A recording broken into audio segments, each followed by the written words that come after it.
Hello friends, how are you. कैसे हैं आप सब। मेरे यूट्यूब चैनल में आप सबका स्वागत है। मैं मंजू सिद्धार्थ आपको जीवन की सच्ची कहानियाँ सुनाती हूँ। आपने अगर हमारा चैनल सब्सक्राइब कर लिया है तो बहुत अच्छा, और अगर नहीं किया है तो प्लीज़ कर लीजिए। बेल आइकॉन पे भी क्लिक करें जिससे मेरे नए वीडियोज़ आपको हमेशा मिलते रहें। चलिए अब कहानी शुरू करते हैं। मसूरी के खूबसूरत वातावरण में पूरा परिवार बहुत खुश था। आज केम्प्टी फॉल देखने का प्रोग्राम था। होटल से केम्प्टी फॉल करीब 1.5-2 घंटे का रास्ता है।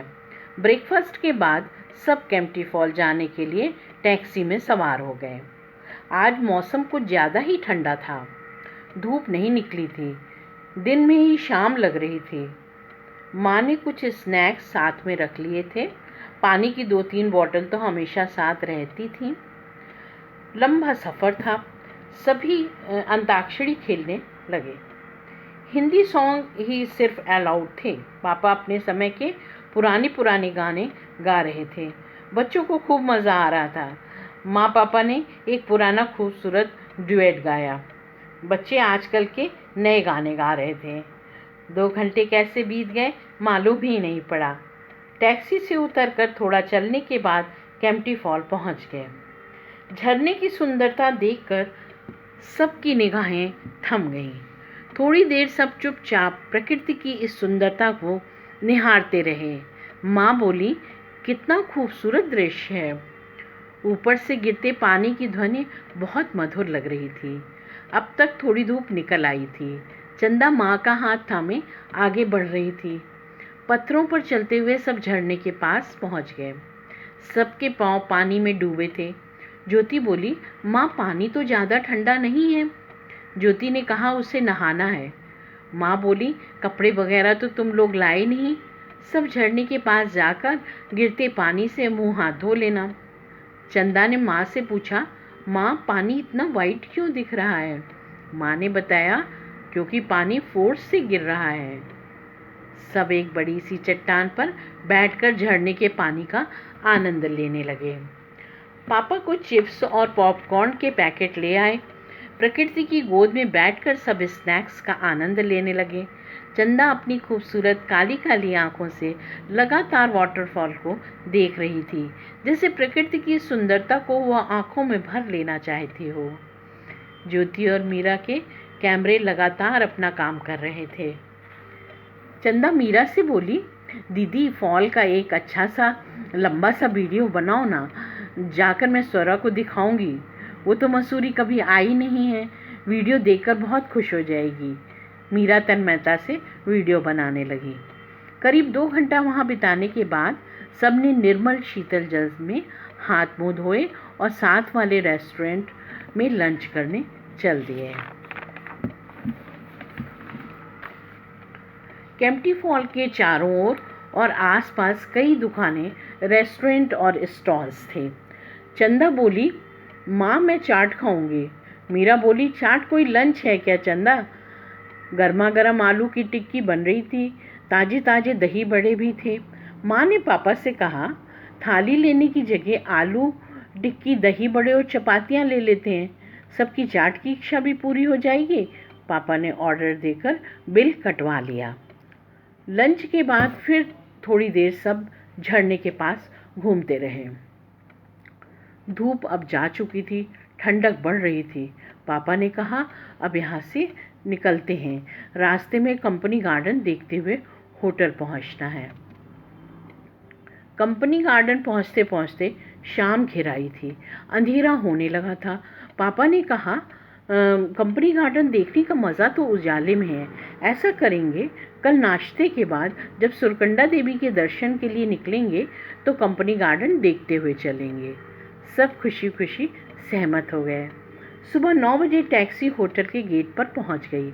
आज 31 दिसंबर है, साल का आखिरी दिन। ठंड गलाने वाली थी, पर इसका भी मज़ा कुछ और होता है। पूरी तरह से ऊनी कपड़ों में पैक होकर सब होटल से निकले। कैप और मफलर के बीच चंदा का दूधिया चांद जैसा चेहरा चमक रहा था।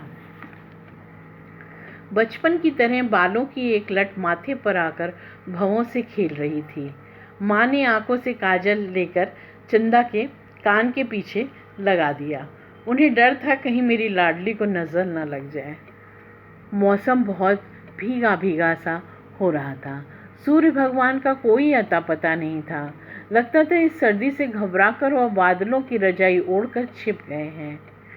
कंपनी गार्डन पहुंचकर सब टैक्सी से उतरे। गार्डन बहुत बड़ा और खूबसूरत है, पापा ने कहा। वहाँ की हरियाली देखते ही बनती थी। कहते हैं हरियाली देखने से आंखें स्ट्रांग होती हैं और मन को बहुत सुकून मिलता है। गेट के एंट्रेंस के पास ही चाय का एक स्टॉल था। पापा मम्मी ने गर्म गर्म चाय पी और बच्चों ने गर्मा गर्म पॉपकॉर्न खाए। गार्डन का पूरा चक्कर लगाना संभव नहीं था। अनगिनत वैरायटी के पेड़ थे। बहुत बड़े एरिया में गार्डन फैला था। बड़े से भव्य लॉन की एक बेंच पर सब बैठ गए। लॉन की हरी हरी घास मखमली कालीन के समान लग रही थी। सभी हरियाली में डूब गए। 10 मिनट बाद पापा ने कहा, चलो अब मंदिर के लिए निकलते हैं। सभी बच्चे बिल्कुल शांत थे, जैसे प्रकृति की उस छटा के जादू ने उन्हें मदहोश कर दिया हो। टैक्सी में बैठते हुए मीरा बोली, माँ यहाँ कितना सुकून है। माँ ने स्माइल करते हुए मीरा के सिर पर हाथ फेरा। 2 घंटे की पहाड़ी यात्रा के बाद सब सुरकंडा देवी पहुँच गए। पापा ने कहा, खाना खाकर चढ़ाई शुरू करते हैं। माँ बोली, खाना पैक करा लेते हैं, दर्शन के बाद खाएंगे। वैसे भी खाना खाकर चढ़ना मुश्किल होगा। सब ने अपने वॉकिंग शूज़ पहने थे। रास्ता काफ़ी ऊंचा नीचा और थोड़ा कठिन था। चंदा पापा का हाथ पकड़े थी। 10 मिनट की चढ़ाई चढ़ने के बाद चंदा थकने लगी। पापा ने उसे गोद में उठा लिया। आधे घंटे के अंदर सब ऊपर पहुंच गए। मंदिर का प्रांगण बहुत बड़ा था। एक बड़ा सा देवी माँ का मेन मंदिर था। 2-3 और छोटे मंदिर भी थे। सभी मंदिरों में दर्शन करके माता को प्रसाद चढ़ाकर तथा पंडित जी से माता का प्रसाद लेकर सब प्रांगण में वापस आ गए। चारों ओर चौड़ी चौड़ी बाउंड्री थी, उस पर सब बैठ गए। वहाँ से मसूरी का अद्भुत नज़ारा दिख रहा था।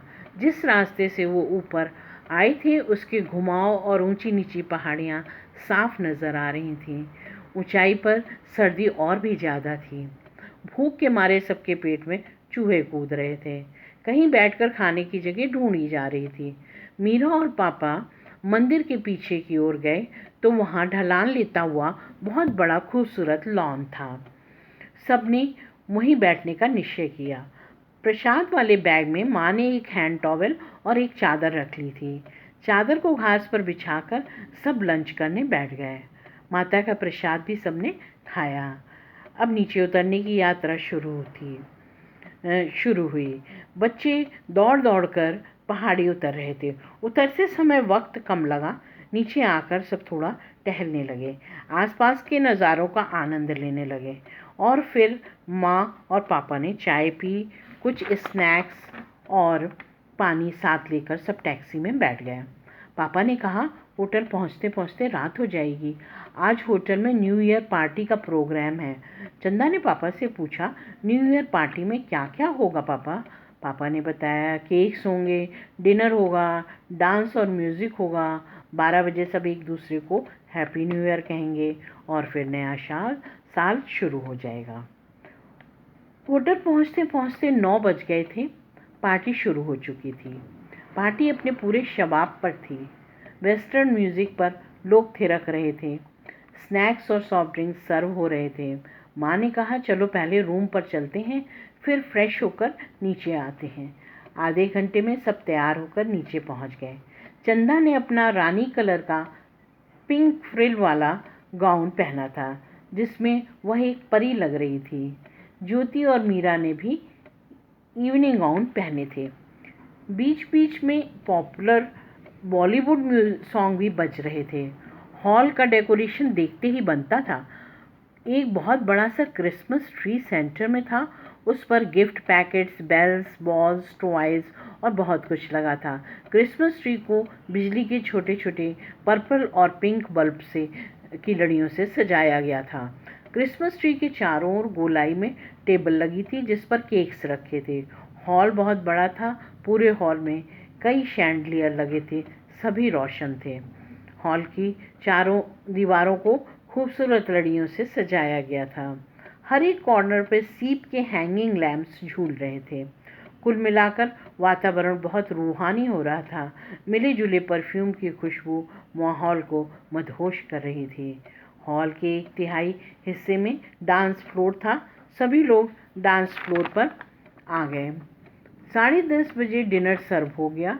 डिनर के बाद फिर पार्टी अपना रंग पकड़ने लगी। 12 बजते बजते पार्टी का उत्साह पीक पर था।